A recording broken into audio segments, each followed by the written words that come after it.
welcome to this Ballarat Heritage Festival event presented by the Eureka Centre.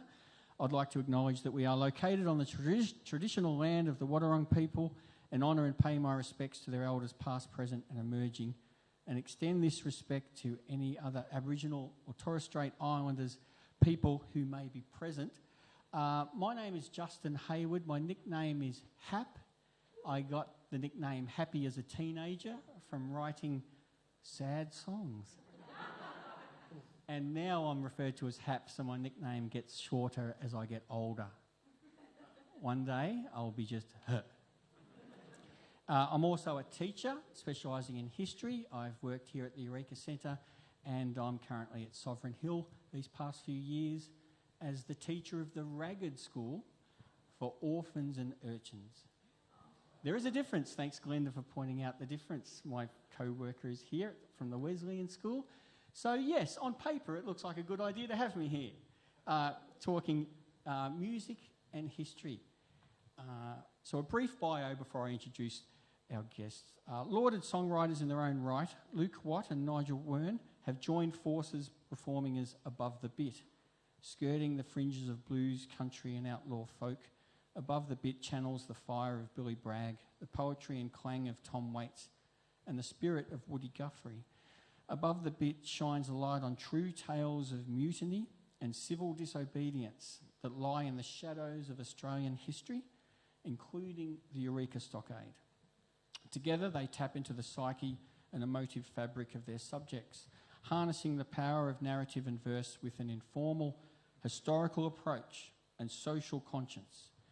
Emotive, honest, empathetic and enlightening, their debut album is unmistakably Australian. And I've had the good pleasure, obviously, of listening to these tunes for some time, for some weeks. And I've just written a few notes before my introduction. This music demands multiple listens. You have to walk around with this and wear it. There is a richness and a multi-layered nature to the sounds of it. The words, there are some sweet melody lines, Arthur Kelso's Lament, for example, and there are purely brutal phrases and unflinching descriptions. The Ballad of Sarah Skinner is one example which I'd like to ask you about more as we begin our conversation. They don't lead the listener easily. They make intriguing choices of point of view and recount and unreliable narrator use as well. It's a wonderful album. So I'd like you all please to welcome Above the Bit, Luke Watt and Nigel Wearne.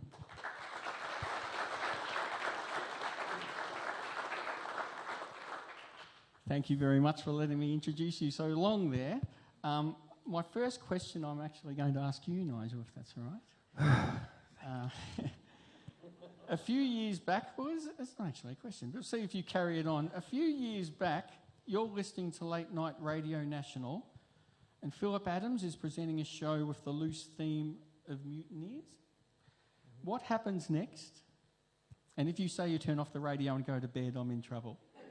Well, to be truthful, I actually was listening to Late Night Live on a repeat. 4 o'clock the next day in the afternoon, driving around, whizzing about after school, I reckon it was, because I'm a school teacher by trade. Anyone who listens to Philip Adams will know that themes can be quite loose through his show, and he was just talking about, he just mentioned during one of his shows, I've kind of got this idea of mutiny going through this show, and I thought, gee, that'd be a cool idea for a record. And I just sort of had that rattling away for a while, and I don't know how long ago that actually was, but we went to the Port Fairy Folk Festival, and Amy, my wife, saw Katie Noonan play, and she was talking about this artist in residence she did at Bundanon up in New South Wales on the Shoalhaven River. It's not far from Nowra. And she said, you should go and do that. And I thought, yeah, I should. And then that idea immediately popped into my head. I thought, that might be something that would be of interest to Bundanon. And it was something of interest to me to follow the thread a little bit. So I thought it'd be cool to do it with someone. So I rang Luke, because Luke and I have got similar interests in this sort of vein. And I said, do you want to interested in putting in an application? So yeah, I put in an application and we got in. And that was kind of the sort of starting point we needed to to get in there. Get in there amongst it. Yeah. Fantastic. And you obviously knew each other for a couple of decades now. You've played with each other, and this was the project that brought it all together. We've played together, but we haven't, not in this way. It's never quite locked in because we're both sort of come fully cooked in terms of the way we play guitar. We're both fingerstyle guitar players, which has the bass line, has the melody, has the rhythm. It's sort of busy. Yep. So when you put those two things together, it doesn't always meld. Like often you have one person strumming and one person playing lead, whereas we don't do that. So this gave us an opportunity to spend a lot of time blocking it in. And discovering what you both specialise in. There's the blues, of course, but I noticed that you mentioned Americana Noir somewhere, and I thought that was a really interesting genre. Could you describe Americana Noir? Well, I use that for my solo stuff more so, but to me, I guess Americana has become this... I refrained from using the term Americana for a long time because I thought I'm Australian, you know. But Americana, there's no denying the impact that American culture has had on music worldwide. So when you talk about Americana, it's to me a subgenre of roots music. Roots music being like the beginnings of music, wherever that comes from. So, you know, it encompasses, I mean, jazz is, to me, often left out of Americana, but to me, it's very much part of Americana. It's not so much part of this project, but the blues definitely is, you know, jazz is something that America created from scratch, but, you know, stuff like country and blues and all that sort of stuff is very much, so it combines that, and it's on the darker side, so noir being the minor key sort of side of Americana, I guess. Well, that brings us into the blues, and I can bring you in now, Luke, because you have a background in folk and blues, and just to name a couple of genres. Now, my research has led me to believe that you were introduced to recordings of blues legends such as Robert Johnson and Mississippi John Hurt at a very early age. So my question is, what kind of crazy childhood was that, to be listening to that sort of stuff? It was pretty boring, conservative, standard childhood. Okay. I had to stop playing basketball as a kid because of some knee injury, and Dad had started guitar lessons, and we'd go to the Port Fairy Folk Festival every year. And do you guys know, like, you remember Rick Vengeance? Dad just loved Rick Vengeance, and we'd go to all his workshops, and through him he got, at this particular time when I was 11 or 12, got really interested in Robert Johnson and Mississippi John Hurt and all those pre-war guys. Yep. And we go to all those workshops at Port Fairy. And I didn't know any better, I suppose. Fantastic. I just that's wonderful. said, all right, I'll try to play that. And then Dad quit guitar playing because he's got these fat fingers and he can't play very well. So it just kind of continued from there, and then I went from those. I never mastered. Who could ever master that stuff? But I never feel like I got my head around that totally. And then, just went sort of askew from there. No, and just discovered songwriters and. I might add that you do it pretty well. Thanks, mate. Anyone who knows Luke's playing, Anyway, that's sort of very good. Where, it was just one of Dad's kooky little interests, and he still loves that stuff. But yep, terrific. And there's a family connection on your side, I believe. Tell me when I'm wrong. About the actual title of Above the Bit. Did it come from your sister? I wrote a song which we'll play later about a farmer who's kind of processing some trauma, I guess, and he's on his horse, and my sister is a avid horse rider, and I love the idea of obviously using just vernacular that is easy and natural and, dare I say it, authentic. But, yes. But I'm not a horse rider, so I couldn't I couldn't get it across. Anyway, I just sent her a message and said, "What's a way I could describe this this horse that's a bit spooked and doesn't really follow commands as well as it used to. And she fed me a line, and then I put that in the song, which was, yeah. Well, it's a great metaphor. It's a great metaphor, and it hangs everything together under the idea of, I hope you can articulate it better than I can, when the horse is above the bit, it's beyond the rider's control. She's, and I think it is a equestrian term, really. But we have a few nodding horse lovers here. Yeah, there's a few horse riders, but, it just came, it came up. And then it became, so a horse has its head... Madam, would you like to answer? Well, it's when the horse lifts its head. Oh, no. Okay. When a horse lifts its head up and evades contact with the bit between its teeth, it's evading control of the rider.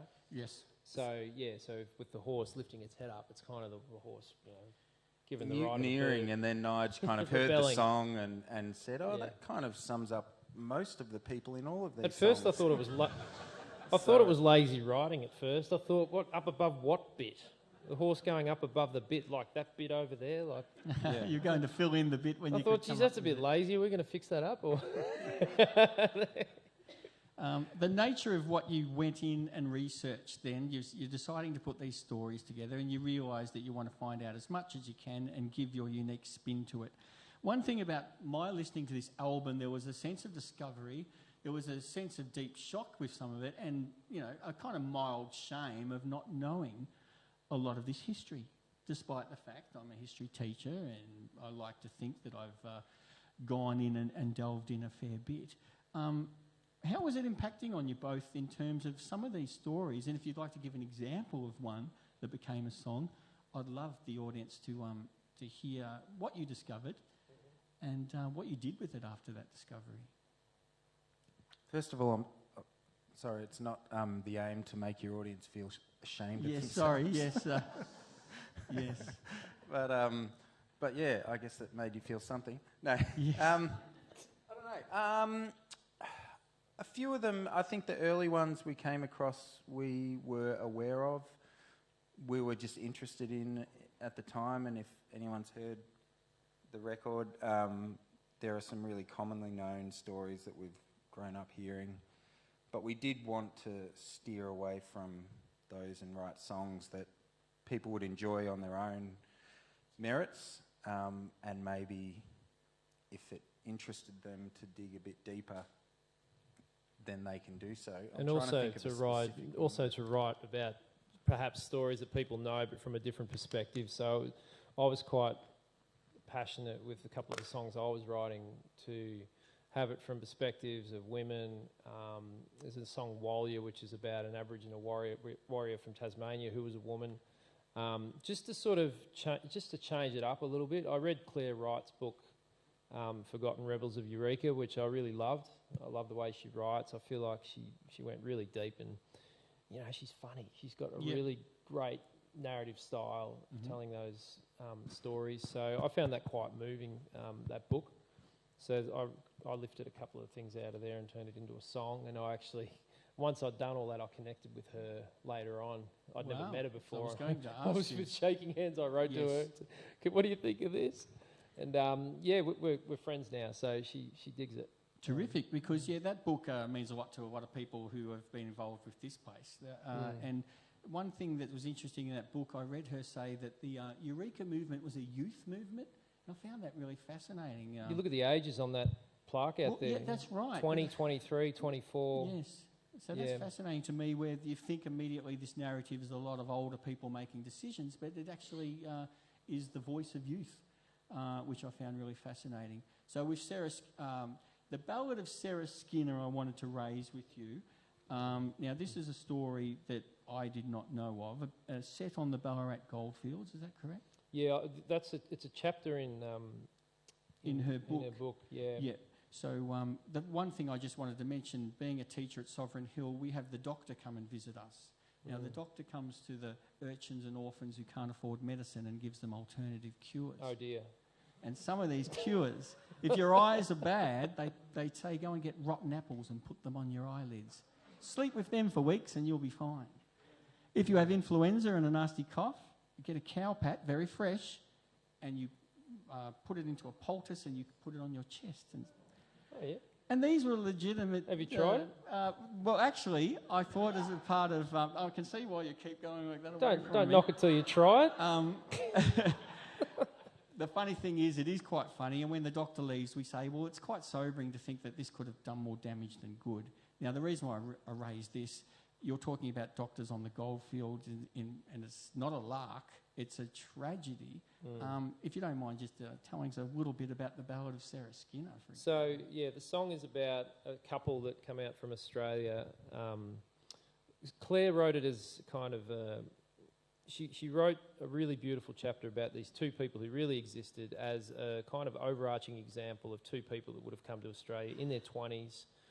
And she described the journey in great detail of what it would have been like sailing on a ship across the equator, like, you know, people from England experiencing heat and humidity for the first time and stripping off their clothes a little bit and you know, a boat full of 20-somethings, you know, going across the equator in the heat. And like, it would have been quite a vibrant, and once they got over their seasickness, of course.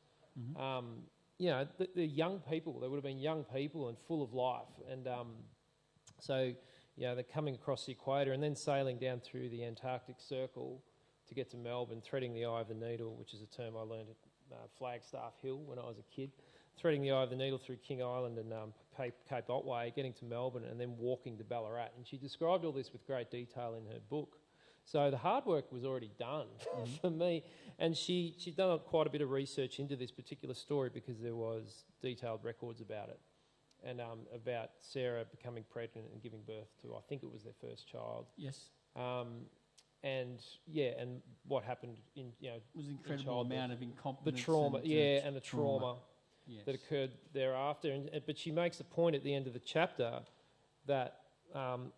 in a really sad case of irony, that Sarah was one of the lucky ones to even get some sort of medical attention because most people on the goldfields they couldn't afford it.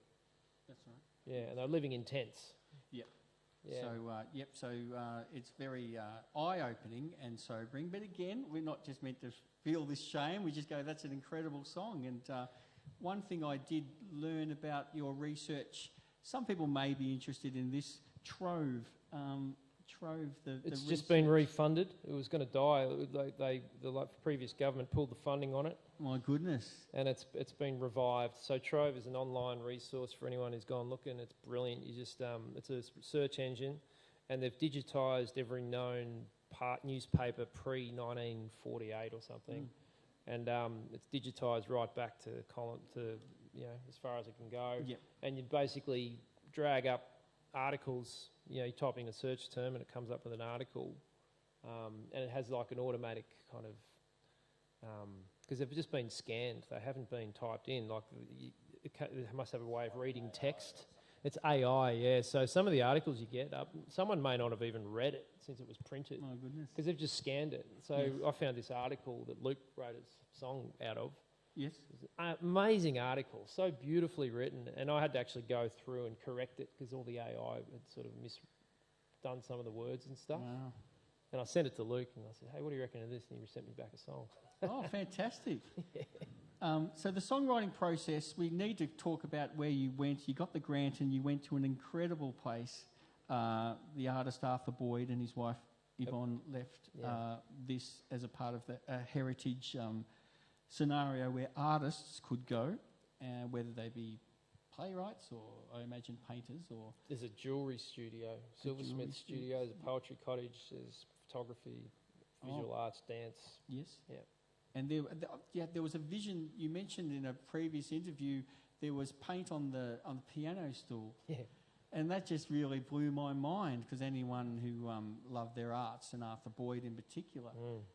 So creatively... Could you talk about a really good day you had there with the creative process in this amazing environment? Do you want to do that? Yeah, we stayed in the artist's cottage, which I think was originally a caretaker's cottage. So there was Arthur Boyd's house, which years before would have been, you know, a homestead of some sort. I'm not sure who built it. Is it sandstone? Big, beautiful, double-storey sandstone building it's from bigger than 50s, probably. It looks bigger than what it is. Yeah, totally. And the musician's cottage was just a little, weatherboard cottage with a extension, a small extension on the back where we could play some music. I think the first night we got there, we were just pumped.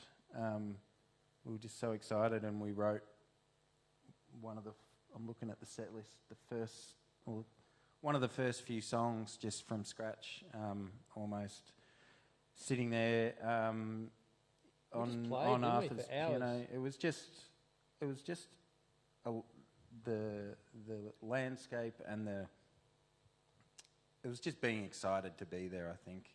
And how long did you spend there, sorry, Luke? Was it I was there weeks? for 2 weeks, and then my son, who just had enough and left, he was due to be born in a few days. A couple of weeks. It turned out he was born in a couple of days, so I was lucky that I did leave. But Nige stayed on for an extra week, I believe, and just fine-tuned some things. I think it's about 1,000 hectares of bush. It's on the Shoalhaven River. And they call it the musician's cottage because they put that extra bit on the back of it. Mm-hmm. But it's a really old cottage, and we just got to go and walk through the bush, and we actually got to go down to the homestead as well. They had a Steinway grand piano down there because Arthur and Yvonne's son is a concert pianist. So I went down there and played that. We played that thing for hours, writing songs on the piano, surrounded by Arthur Boyd, the Boyd dynasty art, like a lot of ceramic as well. Was that lots of ceramics? Yeah, the whole wall of ceramics, and there was Elizabeth Boyd's tiny little watercolor paintings, and it's a serious dynasty. They've got this bunker of a place there for all the artwork, all the Boyd art, and we got a little tour through the collection. Yes, amazing. Yeah. Fantastic. All the diaries and stuff. Oh my goodness, you can actually... Yeah, diaries and little entries in the diaries and little pictures and stuff. All this stuff you just don't see. Yeah. Do you have pure access to? We didn't touch it, but the person, the curator was showing us, taking us through it. Yeah, it was great. Yeah. Were there other artists there at the time? Yeah, Robin Davidson, who wrote tracks, was there. Mm-hmm.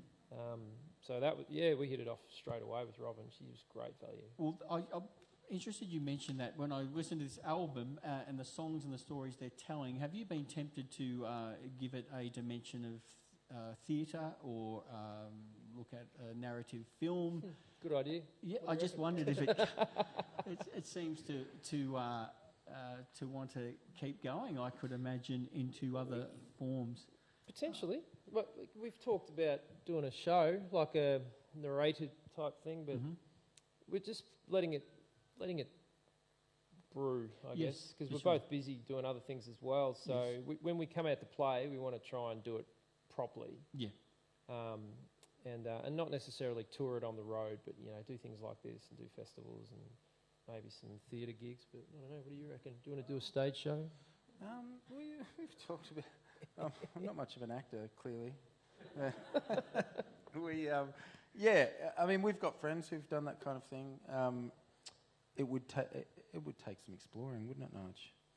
You're pretty good on your visual media. I thought you were going to say tap. As well. I could learn. No, but yeah, we are. There's stuff we can't talk about that we're sort of investigating at the moment too. Some clandestine negotiation operations. So watch this space. You never know what might happen. Right, I'm waiting for the cone of silence to come down and we can discuss it, but we better not now. Very good. I just wanted to quickly touch upon your Eureka songs. We are in the Eureka Museum, and I do know that the Needle and the Fray, for example. Obviously, with a Eureka story like this, you're bringing something new to the table. What was the inspiration for what you did with the song Needle and the Fray? I think I'd read about 3 pages of Claire's book, and in the very first chapter she does this really beautiful sort of overview of Ballarat at the time in the 1850s, and she made the point that according to her research and other people's research, she narrowed it down to 4 women that she thought very likely sewed the Eureka flag. She added a name to, it says 3 in the museum here, but she reckons there was a 4th. Anastasia Hayes, Anastasia Withers, Anne Duke, and Eliza Darcy. And I hadn't thought about that. I hadn't thought about who would have sewn the flag. I'd sort of delved into the Eureka Stockade history to a certain point, but I hadn't gone deep into it. And but that just sort of, I went, ooh, and I got my little highlighter out and wrote that down, and that sort of was the basis of the song. I thought, okay, maybe I can draw some little bit of license here and make it into a song. 4 women that were at the very, the zenith of our the beginning of our democracy. Yes, that's right. No, fantastic. I just wanted to conclude with talking about the production of the album, because you worked with a musician who I absolutely love and adore, who I've known for a few decades as well, for a couple at least, in Matt Walker. And I know some of the people in the audience would be familiar with Matt Walker as a musician, and he has his obvious Stovepipe Studios. Yeah, he's not he doesn't have it now, No. but he had quite a long period. He started, what do you call it, the 8-track shack originally. Yeah, doing his own stuff, and then expanded slightly with, the help of others into the Stovepipe. But yeah, it's not functioning at the moment. Right. Yeah. He's still doing stuff, but he was brilliant. He's currently in Tex Perkins' Fat Rubber Band. Fat Rubber Band. Yeah, I think they're in the States. I think it is a band. I don't think it's just Tex. I think it's that's called Yes, I Understand. Fat Rubber Band. Yeah, because they write songs together, and they're over in Europe at the moment. But yeah, we both love Matt and Ash. Matt and Ash, their duo thing. We loved it. Yeah, always, and we like the work that Matt's done as a producer with people like Liz Stringer and Broderick Smith, rest his soul. I was going to actually mention Broderick Smith. I wanted to, because we lost Broderick's amp. Luke bought that off him. I hadn't had the chance to ask you before the interview would be all right to mention Broderick Smith, who we lost only weeks ago. Such an amazing, important legend. I actually had a quote I wrote down from an interview we did. He said, "The blues is different. It wasn't thrown at you. You had to seek it out." And I loved that. I thought that was fantastic. So I just wanted to quickly ask if you've had a connection to Broderick Smith at all. Played with him, obviously, or you've obviously got a connection there. You wouldn't mind quickly being able to tell us about that? Well, I did a gig with him once. I've only met him once. I did a show in Sydney. Him and Tank were playing up there, and had a good old chat with him. But I had a little more to do with his son through school at Ballarat Secondary College. Ambrose went there. You're both school teachers as well? Yeah. Yes, that's right. I don't work full time anymore, but neither of us do, actually, do we? Yeah. I live in Castlemaine, and Brod's been there for years, 20 years or something. Yeah. And I just recently, in the last few years, got to know him. Acquired his old amp there, which he tells me started its life in the 40s. It's a film projector amplifier for the audio, which that part's true, but he said it was in a circus in Sydney, and he bought it. Wow, it's a good story regardless. And he wanted to offload it to buy something that was being built for him in the States. Anyway, and we played a couple of times around Castlemaine together, just doing blues stuff, which was a real privilege. Yeah. Great. No, terrific. I wanted to end with the start of this album, Luke. I think this one's yours. I remember, and I've got my mate Huggy's out in the audience, and he would have read Paul Kelly's book, How to Make Gravy, probably more than once. Would that be fair to say, Huggy? There's a section in that book where he says about the great songwriters who have killer opening lines, how they seem to make it appear effortlessly, but they immediately grab you, and as you do. And with the song on the album, Luke, I'll just quote here: "Come on, you rambling sailors, gather for a time while you can. Tomorrow we shall see the devil's face, hiding neath the face of man." What a fantastic start to a really fantastic album that you're about to listen to, ladies and gentlemen. I'm just going to say, in the great tradition of seekers and sages, upsetters and truth-tellers, who tap into this very real and human condition we call the blues, I think it's now time to hear from Above the Bit. So please give them a round of applause.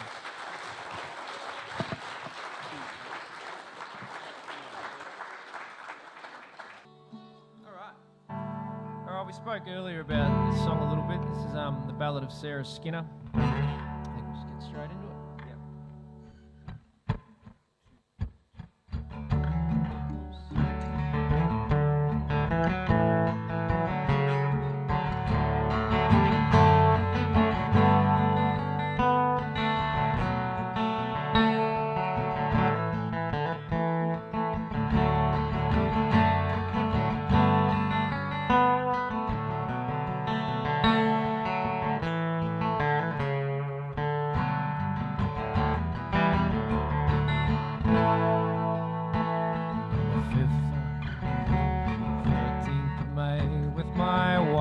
Set sail to the Antipodes, blown on the gale, a honeymoon arriving on a tall wooden ship. There was no time for knowing you, we were seasick. Oh, Sarah, please forgive me.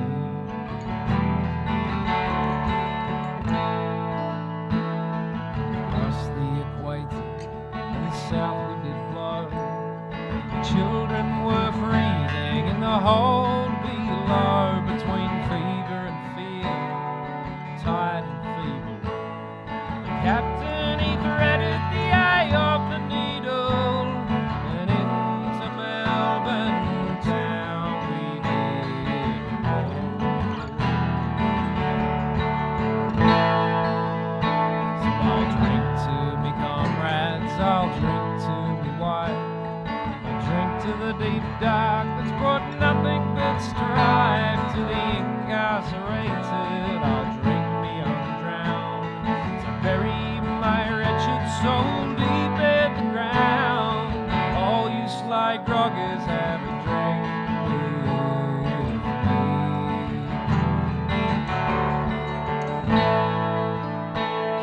me. Set out on foot, not a pound to our name. If we had lingered, disease would have claimed our lives in those streets in the winter cold. We were to search for the promise of gold. Oh, Sarah, walk with me.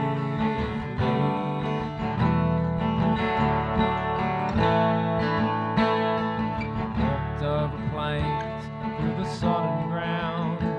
When we hit war and hate, we were smashed with the sound, and not a tree was left standing, but an ant nest of toil. A new generation tore at the soil. Oh, Sarah, stay by me.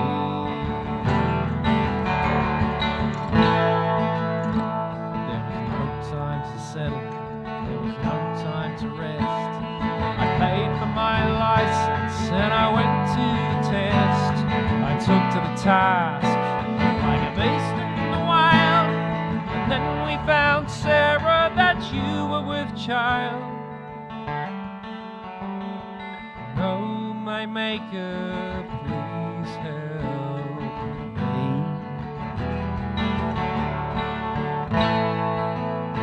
So I'll drink to me comrades, I'll drink to me wife, I'll drink to the deep dark that's brought nothing but strife. To the incarcerated, I'll drink me undrowned, as I bury my wretched soul deep in the ground. Oh, you sly groggers, have a drink with me.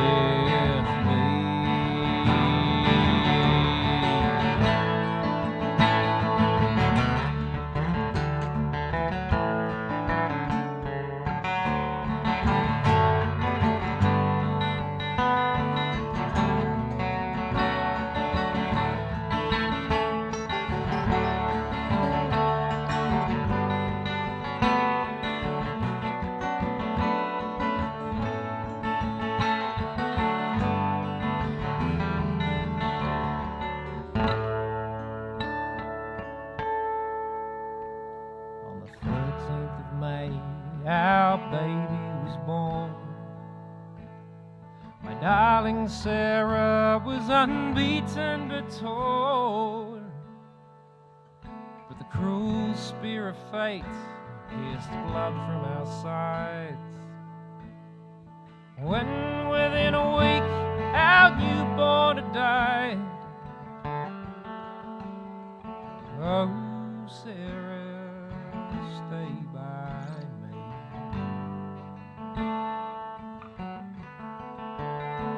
Oh Sarah, stay by me.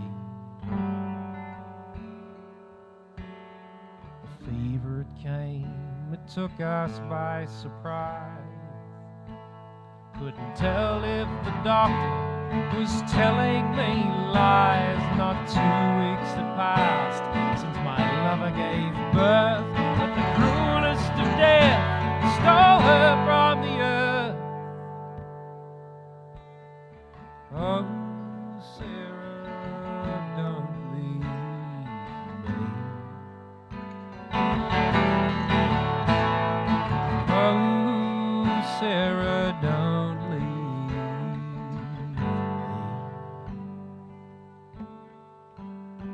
So I'll drink to me comrades before I can think, to the mind that's brought nothing but a reason to drink, to me own wife and child. I'll drink me own drown as I bury your poor souls deep in the ground.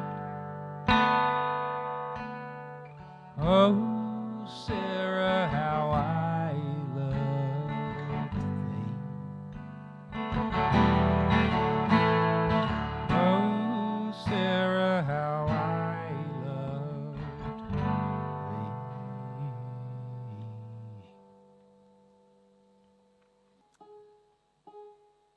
This is a song I spoke about earlier. It's about 4 women that very likely sewed the Eureka flag.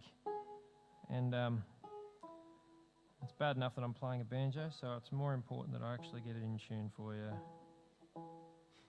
It was in tune when I bought it. But I didn't buy it. I made it. All right. Good? 1, 2, 3, 4.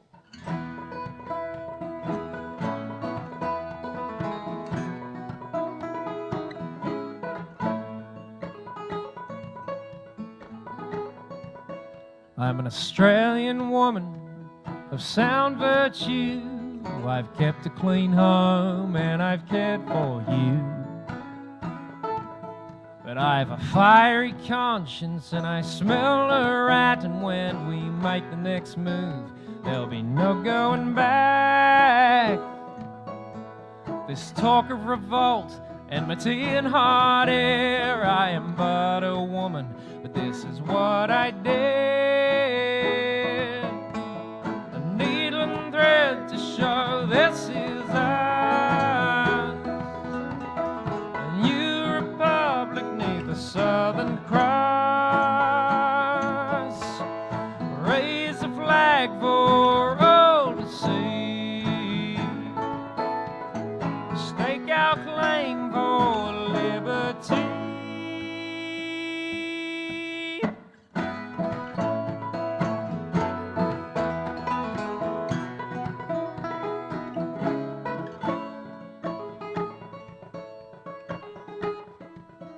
I've sewn babies' clothes and cut them on your brow.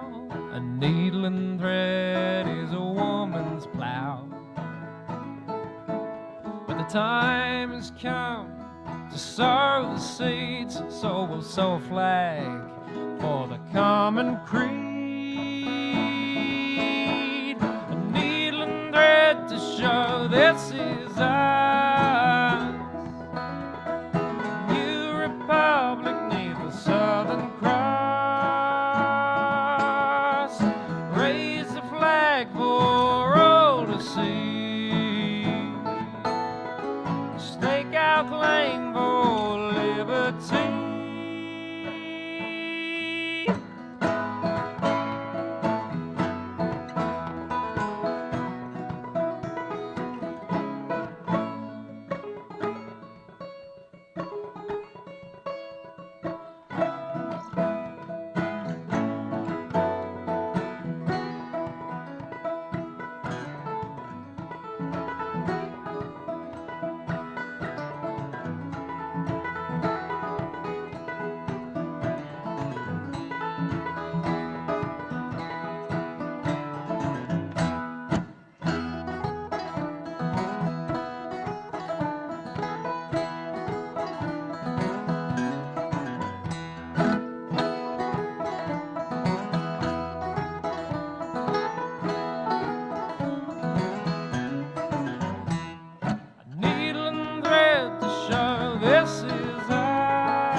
I'm an Australian woman, and for a voice I yearn, and when we make the next move, there'll be no return.